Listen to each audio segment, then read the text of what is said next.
ప్రతి ఉదయం మన జీవితంలోకి అడుగుపెడుతుంది ఒక కొత్త అవకాశ రూపంలో. అది కేవలం కాలక్రమంలో మరో దశ మాత్రమే కాదు, మన ఆశలకు, మార్పులకు మళ్ళీ ప్రయత్నించాలన్న అవకాశానికి గుర్తుగా వస్తుంది. సూర్యోదయం ప్రతిరోజు జరుగుతుంది, కానీ ఆ వెలుగు మాత్రం ప్రతిరోజు ఒకేలా ఉండదు.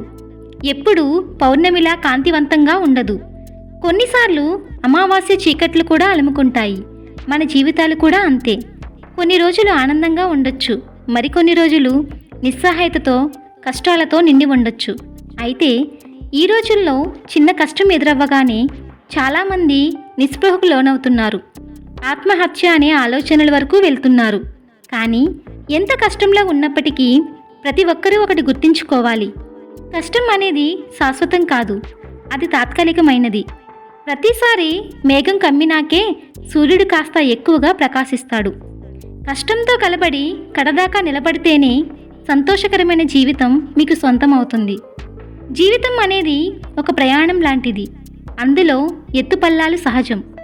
సమస్యలు రాకపోవడం అనేది అసాధ్యం.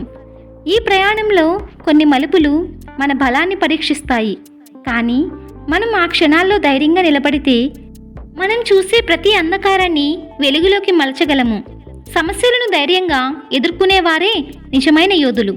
మనం ప్రతి సమస్యను ఎదుర్కొంటున్న పద్ధతిలోనే మన వ్యక్తిత్వం ప్రతిఫలిస్తుంది. మన బలాన్ని సమాజం అర్థం చేసుకుంటుంది. జీవితం మీద ప్రేమ పెంచుకోండి. ఆత్మహత్య నిర్ణయం కాదు, తప్పు. ప్రతి సమస్యకి పరిష్కారం ఉంటుంది. ప్రశాంతమైన మనసుతో చూస్తే కనిపిస్తుంది. ప్రతి ఉదయాన్ని దేవుడు మనకి ఇచ్చే వరంగా చూడండి. ఎందుకంటే మీరు బతకడం వల్ల ఎవరో ఒకరు బతకగలుగుతారు. చీకటిలోనైనా వెలుగు వెతకండి, వెలుగులోన దారి చూడండి. ఎడారిలో చెట్టు లాంటి ఆశతో మళ్ళీ మొలకెత్తే శక్తిని నమ్మండి. నిన్నటి మీ కన్నీటి బొట్టు రేపు మీ నవ్వుకు కారణం అవ్వచ్చు. మీ ప్రయాణం మానొద్దు. ఆ చివర ఒక కొత్త వెలుగు ఉంటుంది.